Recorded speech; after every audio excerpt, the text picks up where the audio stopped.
வணக்கம். 2026 தமிழ் புத்தாண்டு வாழ்த்துக்கள். உங்களுக்கும் வாழ்த்துக்கள். பராபவ வருடம் எல்லோருக்கும் நல்லபடியா அமையட்டும். ஜோதிடம் பத்தி உங்களுக்கு என்ன தெரியும்? இது ஒரு பழங்கால அறிவியல்னு சொல்றாங்களே, அது உண்மையா?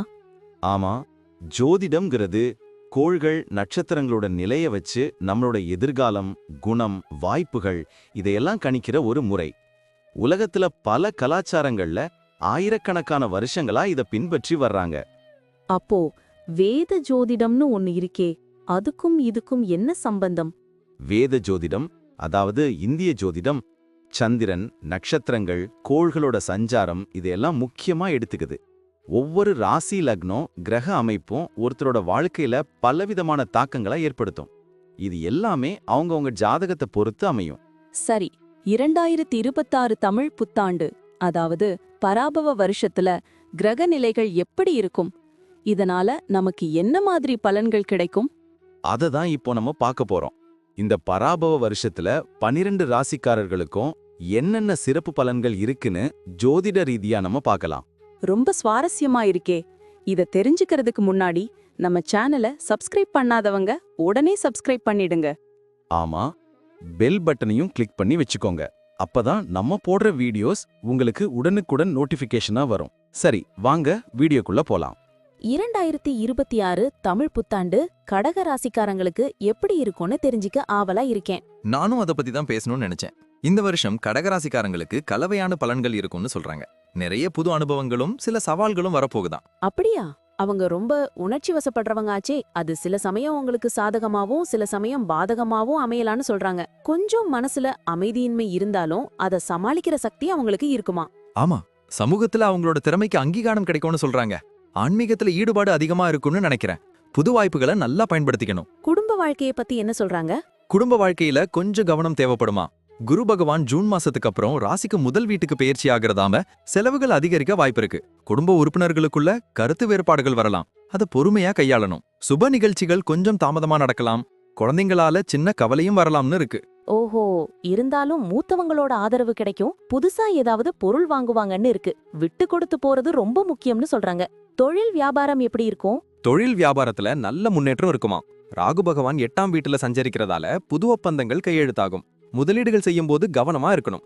வியாபாரத்தை விரிவுபடுத்தணும்னு நினைச்சா அது நடக்கும். போட்டியாளர்கள் நிறைய வந்தாலும் அவங்கள சமாளிச்சு வெற்றி பெறுவாங்களாம். புது யுக்திகளை கையாண்டு லாபத்தை பெருக்குவாங்கன்னு சொல்றாங்க. கூட்டு தொழில் பண்றவங்களுக்கும் நல்ல பலன் கிடைக்குமாம். அயல் நாட்டு வர்த்தகத்துல லாபம் கிடைக்கும்னு இருக்கு. வேலை தேடுறவங்களுக்கு என்ன? வேலை தேடுறவங்களுக்கு நல்ல வேலை கிடைக்குமாம். ஏற்கனவே வேலையில இருக்கிறவங்களுக்கு பதவி உயர்வு, சம்பள உயர்வு எல்லாம் கிடைக்கும். புது பொறுப்புகளும் தேடி வருமாம். வெளிநாட்டுல வேலை செய்ய வாய்ப்புகளும் இருக்காம். சூப்பர். திறமைக்கு அங்கீகாரம் கிடைக்கும்னு இருக்கு. வேலைப்பளு இருந்தாலும் சமாளிச்சு மேலதிகாரிகளோட பாராட்ட பெறுவாங்கன்னு சொல்றாங்க. பணியிடத்துல கொஞ்சம் கவனமா இருக்கணும்னு இருக்கு. நிதி நிலைமை எப்படி இருக்கும்? நிதி நிலைமை கொஞ்சம் ஏற்ற இறக்கமா இருக்குமா. குரு பகவான் முதல் வீட்டுல சஞ்சரிக்கிறதால எதிர்பார்த்த பணவரவு தாமதமாகலாம். சேமிப்பு குறைய வாய்ப்பு இருக்கு. புதுசா முதலீடு செய்யறதுக்கு முன்னாடி நல்லா யோசிக்கணும். பழைய கடன்கள் அடைபடும் இருக்கு. ஆடம்பர செலவுகளை குறைச்சு சேமிப்புல கவனம் செலுத்தணும்னு சொல்றாங்க. குடும்பத்தோட நிதி நிலைமை மேம்பட கூடுதல் முயற்சி தேவைப்படுமாம். எதிர்பாராத செலவுகளும் வரக்கூடும். அதனால நிதி திட்டமிடல் ரொம்ப அவசியம்னு இருக்கு. ஆமாம், ஆரோக்கியத்துல கொஞ்சம் கவனம் தேவை. உணவு பழக்க வழக்கங்கள்ல கவனம் செலுத்தி உடற்பயிற்சி செய்யணும்னு சொல்றாங்க.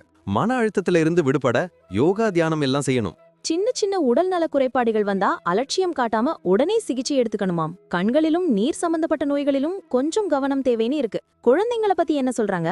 குழந்தைங்களுக்கு நல்ல வளர்ச்சி இருக்குமாம். படிப்புல சிறந்து விளங்குவாங்க. கலைத்துறையில ஆர்வம் காட்டுவாங்கன்னு இருக்கு. அவங்களோட எதிர்காலத்துக்காக முக்கியமான முடிவுகளை எடுப்பாங்க.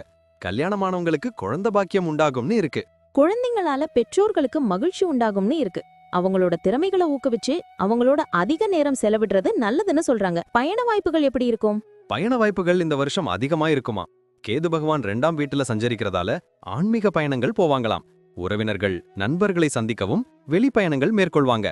தொழில் சம்பந்தமான பயணங்களும் லாபத்தை தரும்னு இருக்கு. பயணங்கள் புத்துணர்ச்சியையும் மகிழ்ச்சியையும் கொடுக்கும்னு இருக்கு. புது இடங்களை கண்டறிஞ்சு மகிழ்வாங்களாம். பயணங்கள்ல பாதுகாப்பா இருக்கணும்னு சொல்றாங்க. கிரக பயிற்சிகள் பத்தி என்ன சொல்றாங்க? சனி பகவான் இந்த வருஷம் 9ஆம் வீட்டு, அதாவது பாக்யஸ்தானத்துல சஞ்சரிக்கிறதால அதிர்ஷ்டகரமான வாய்ப்புகள் தேடி வருமாம். அப்பா வழி உறவினர்களால லாபம் கிடைக்கும். ஆன்மீக வெளிநாட்டு பயணங்கள் லாபத்தை தரும். சமூகத்துல மதிப்பு உயரும்னு இருக்கு. குரு பகவான் ஜூன் மாசத்துக்கு அப்புறம் முதல் வீட்ல சஞ்சரிக்கிறதால செலவுகள் அதிகரிக்க கூடும்னு சொல்றாங்க. ஆன்மீக வெளிநாட்டு பயணங்களுக்கு செலவு செய்வாங்களாம். சில சமயம் தூக்கமின்மை வரலாம். ஆடம்பர செலவுகளை குறைச்சு சேமிப்புல கவனம் செலுத்தணும்னு சொல்றாங்க. ராகு பகவான் 8ஆம் வீட்டு அதாவது அஷ்டமஸ்தானத்துல சஞ்சரிக்கிறதால எதிர்பார்த்த நன்மைகளும் சவால்களும் உண்டாகும். உடல் ஆரோக்கியத்துல கவனம் தேவை. ரகசியமான விஷயங்கள்ல ஈடுபட வாய்ப்பிருக்கு. புது ஆராய்ச்சிகள்ல ஆர்வம் காட்டுவாங்க. திடீர் பணவரவும் கிடைக்கலாம். கவனமா செயல்படணும். கேது பகவான் 2ஆம் வீட்டு அதாவது தனஸ்தானத்துல சஞ்சரிக்கிறதால நிதி நிலைமையில ஏற்றம் இறக்கம் இருக்கும்.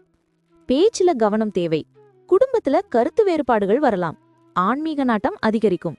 பழைய கடன்கள் அடைபடும்னு இருக்கு. சேமிப்புல கவனம் செலுத்தணும்னு இருக்கு. ஆரோக்கியமான உணவு பழக்க வழக்கங்களை கடைபிடிக்கணும்னு இருக்கு. மொத்தத்துல கடகராசிக்காரங்களுக்கு 2026 தமிழ் புத்தாண்டு ஒரு கலவையான ஆண்டா இருக்கும். புது வாய்ப்புகளையும் சவால்களையும் சந்திக்க அவங்க தயாரா இருப்பாங்க. அவங்களோட உணர்ச்சிபூர்வமான இயல்பு அவங்களுக்கு உதவும். குடும்பத்திலையும் வேலையிடத்திலையும் பொறுமையா செயல்படணும். நிறைய அனுபவங்கள் கிடைக்கும். எல்லா துறைகளிலும் முன்னேற்றம் காண முயற்சி செய்யணும். எதிர்காலம் பிரகாசமா இருக்கும்னு சொல்றாங்க. கேட்கவே சுவாரஸ்யமா இருக்கு. ரொம்ப நன்றி. இவ்வளவு நேரம் நம்ம பார்த்த இந்த பலன்கள்லாம் பொதுவானவே மட்டும்தான். ஆமாங்க, உங்களுடைய தனிப்பட்ட ஜாதகத்தை பொறுத்து சில விஷயங்கள்ல மாற்றங்கள் இருக்கலாம். இருந்தாலும் நாங்க சொன்ன பெரும்பாலான விஷயங்கள் உங்க வாழ்க்கையில நடக்கும்னு நம்புறோம். இந்த வீடியோ உங்களுக்கு பிடிச்சிருந்தா மறக்காம லைக் பண்ணுங்க, உங்க நண்பர்களோட ஷேர் பண்ணுங்க, அப்புறம் நம்ம சேனலை சப்ஸ்கிரைப் பண்ணுங்க. பக்கத்துல இருக்கிற ஆல் பட்டனையும் கிளிக் பண்ணி வச்சுக்கோங்க. அப்பதான் நாங்க புதுசா போடுற வீடியோக்கள் உங்களுக்கு உடனுக்குடன் நோட்டிபிகேஷனா வரும். உங்களுடைய எதிர்கால வெற்றிக்கு எங்களுடைய மனமார்ந்த வாழ்த்துக்கள். நம்பி வாழ்க வளமுடன்.